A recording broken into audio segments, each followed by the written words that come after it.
Well, hello again. It's two guys from Rejoice. I'm Adam. I'm Steve. And we wanted to spend a little bit of time building on what we talked about last week. Last week we talked about where we place our trust, where we place our faith.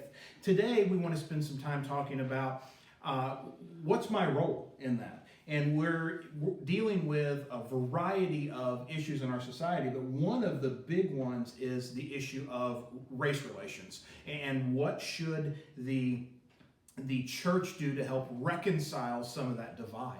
And that's a really difficult question from a big perspective, right? However, I think there are some real practical things that I can do individually that help the problem as a whole. Right. Can I just say this? I think that in one sense, I think it's very plain as far as from a Jesus follower, a Christian, from a biblical standpoint. There's no gray area here. It's very straightforward. If you look at the life of Jesus, you look at how he lived his life, you look at the way he treated people, racism is wrong. It's sin. There's just no way you can make treating someone poorly, badly, I don't even know if that's right, good English, but you can treat them the way you're supposed to treat them.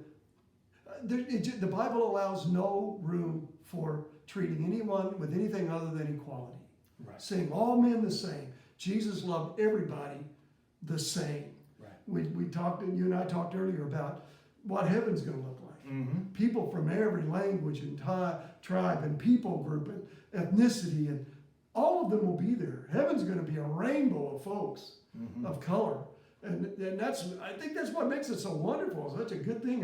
And so if we don't have it anywhere else, God help us, the one place we ought to have equality is in the church. Agreed. And so how do I do that? Right? How do I ferret out those that sinful attitude that may be in my heart and in my life? And I think that's really summed up well in Micah 6:8. Right? The prophet Micah is writing to the people of Israel, and he's telling them, this is what God expects you to do. He's told you what he wants you to do. And he gives three things. Live justly, love mercy, and walk humbly with the Lord your God. I do the right thing. I value other people, right? Jesus says that we'll be identified as his disciples by our love for each other. We see the same three principles echoed, Jesus says them, in Luke 9:23.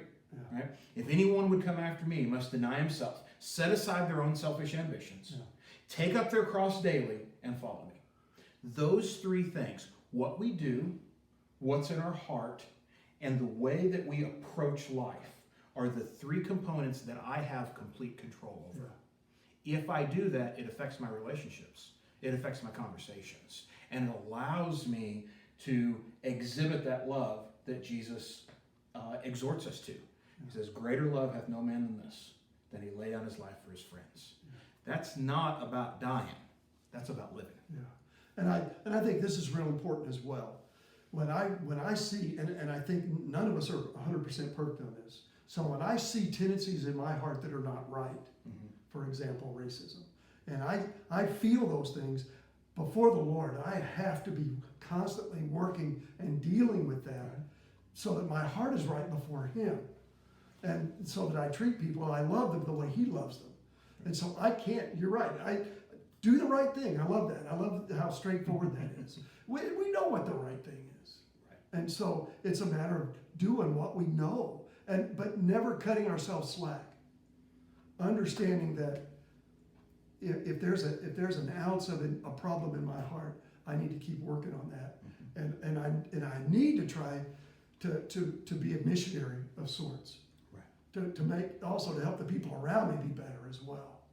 And so I think it's a daily process. I think I need to wake up each day with a commitment to live my life in a way that's pleasing to the Lord.